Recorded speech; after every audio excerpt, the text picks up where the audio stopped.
As we know, the glittering mosaic art of the Byzantine Empire was to emerge in Spain.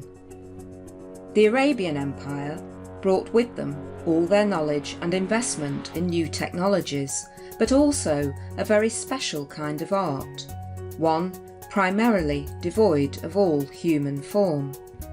An art which was bursting to represent the hidden, yet all-seeing, all-encompassing and equalising God of Allah. Their journey took a route from the depths of Saudi Arabia into Syria, Iran and the Levant.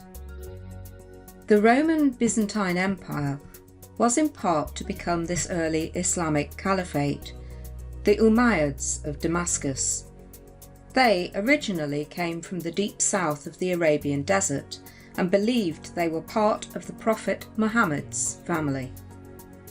These were a people with their goals set firmly on knowledge through science and the arts, with a deeply ingrained belief that everyone should be an ambassador for the Prophet Muhammad, and so they welcomed other faiths and, importantly, ideas, especially in art.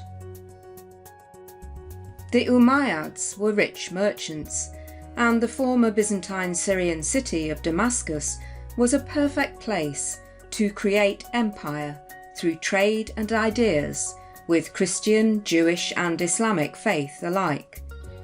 Byzantine Roman mosaics being one of the first adoptions of artistic style, along with the predominant Byzantine use of lightweight dome structures which were placed on the roofs of worship. Venturing further west, the Holy Rock of Jerusalem also became their focal point of pilgrimage and worship, the third most holy site after Mecca and Medina. This, a place shared by all Abrahamites, a collective term for believers in Abraham. The Holy Rock being the place Abraham was to have tried to sacrifice his own son. This holy mosque and shrine was representative of Abraham for Christian, Jews and Islam alike. Another aspect of Islam, originating in northern Iran, believed that the Umayyads had usurped Muhammad and taken too much liberty, and that their approach to the faith was a little too flamboyant. However, under the one arching umbrella of Islam, these differences were respected.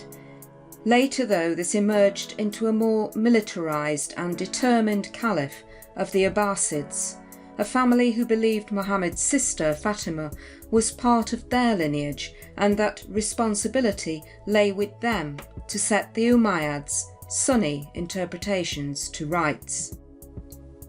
The Umayyad secular empire had drawn in a wide knowledge, which would lay the foundations for the future of the Golden Age, which lasted from the 8th to the 13th century.